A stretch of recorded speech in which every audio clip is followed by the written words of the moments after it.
Okay, so before we get started on this, a few things I want to point out. Firstly, thank you so much, Allison Sankey, for this crazy, amazing fan art that you sent me. I totally forgot I had it and have been meaning to use it in a couple of videos. I've been using the It's Probably Mars image for a couple of these for a while.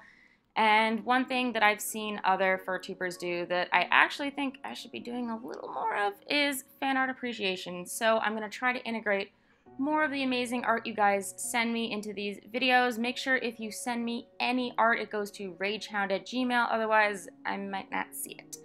But anyways, another little disclaimer on this video. I know it's for common types of furry YouTube content, but please be aware that I am not shaming or throwing shade on any other YouTubers who make this content.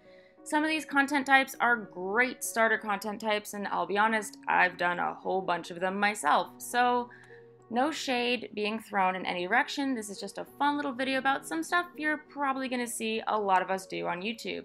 Let's get started. Hey everybody! So when I first got started, one of the first things that I did for content was my favorite furry related thing here. It's a great format if you really don't know what to talk about, and I'll be honest, when I started, I had no idea what to talk about. So I just went through a bunch of lists that I had of people I wanted to commission for stuff, and fursuit dancers I liked, and personas that I liked, and species that I liked, and pretty soon I kind of ran out of things that I liked.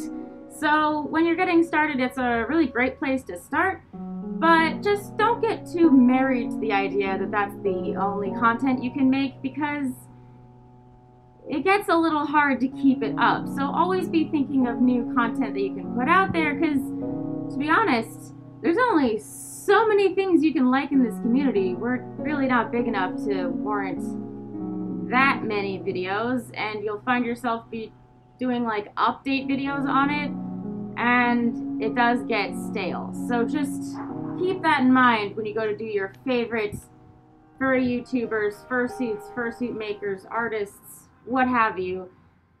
Just, you know, use them as a little spice of life when you don't have a lot of ideas, but don't rely on them entirely for the views.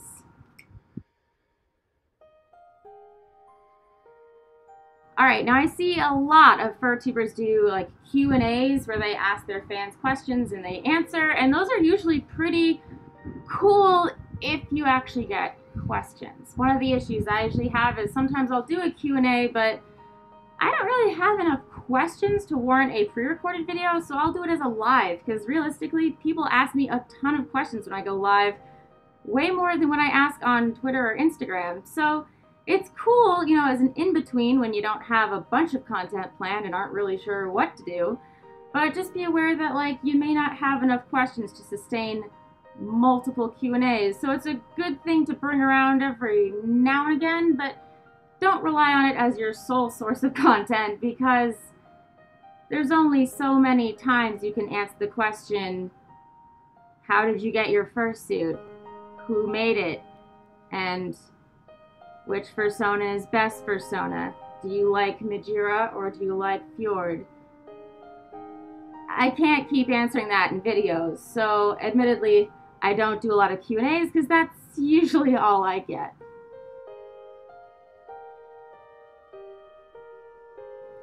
Now, specifically, if you're a furtuber that has a fursuit and, you know, does have the ability to afford one and do videos like this in fursuit, probably one of the first videos you're gonna do if you just started the channel as you got one is an unboxing and showing everyone your sick new fursuit. But if you've been doing it for a while and you just got a fursuit, then now you might just be having your first fursuit unboxing experience. And if you're one of those really lucky furtubers that has the money to get like 5 or 6 suits, you're probably doing a couple of different unboxings. Honestly, I ship these kinds of videos because even though there are a bajillion unboxing videos on YouTube, they never stop being adorable and heartwarming. Because honestly, I remember that feeling of when I got this pink dog. I was so excited and I couldn't stop squeeing and jumping with joy. So I can't knock these videos. They're so cute and they make me feel so, so happy and have me secretly jealous that I don't have more money to commission more makers. But hey man, if you get a fursuit and you want to do a fursuit unboxing, totally do it, because honestly, I enjoy it and I'm pretty sure the community does too. And finally, furry drama. Haha, that's the thing I do. So our community has a whole bunch of drama, and people have different ways of talking about it and mentioning it and, you know, what have you. So there's a couple different ways you can go about this. Some channels get to be known as drama channels. I swear to God, this channel is not supposed to be just a drama channel. I just tend to find a lot of drama and have an opinion on it. But if you're gonna do a drama video, one thing that I've found really helps is trying to do a lot of research and come in from a unbiased point of view as much as you can. I haven't always succeeded with this, but I find that people appreciate it more if you try to more rationally look at the situation and put forth a really compelling argument for, you know, why you're reacting the way you are. Now, in some instances, I've had a personal connection to what I've reported on, so it makes it a little bit tricky. But in different instances, like the Furpocalypse video and the reporting on like the PETA incident, I didn't really have a vested interest, so it was a little bit easier to just talk about, you know, that dramatic incident. Now, if you're not really sure how to put forth a really compelling and strong argument and using like art of rhetoric to really get through it, there's a video down in the description that can help you with that I actually made on how to put forth strong arguments that can be used in videos like these or anything or in your daily life, and that can help you out. But just know that if you are going to do some drama videos, you're probably going to incur some drama yourself. So just make sure you're 100% okay with getting a little flack for drama videos. And, you know, if you want to be a drama channel, go be a drama channel. Just make sure your stuff is well researched and factual, and you're not just, you know, spreading gossipy rumors that aren't true.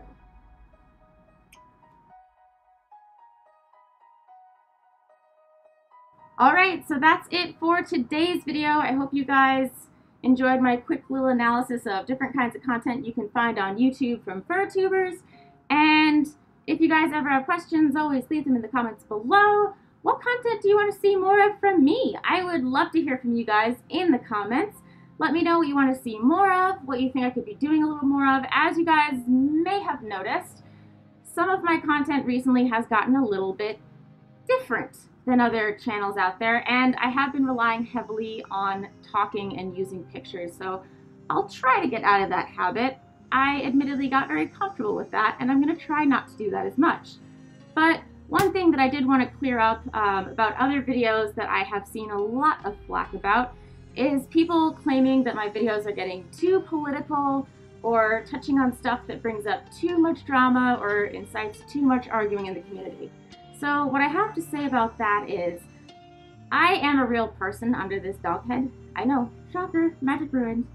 But sometimes I like to, you know, really talk about my stance and my feelings, my opinion on things. And when I do that, I've noticed that some people don't react particularly well. Either I get really angry responses that oftentimes aren't really well researched or spell checked or grammatically accurate or just all caps, or I get people giving their honest opinions and appreciating the video. So some of the content you've seen recently, like art of rhetoric or politics or any of those, are me trying to help you guys understand like where I'm coming from.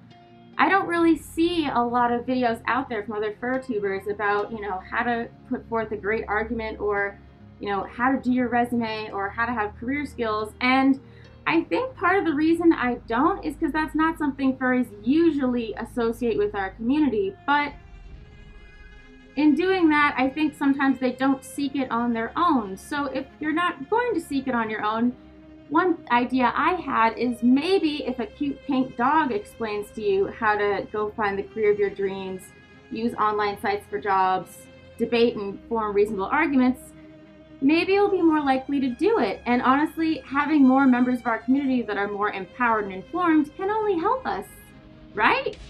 So if you guys have strong opinions about my new videos, always feel free to comment about them below, but just understand that's why I'm making them that way. And I will continue to bring content that I don't see other furry YouTubers making as much as I can.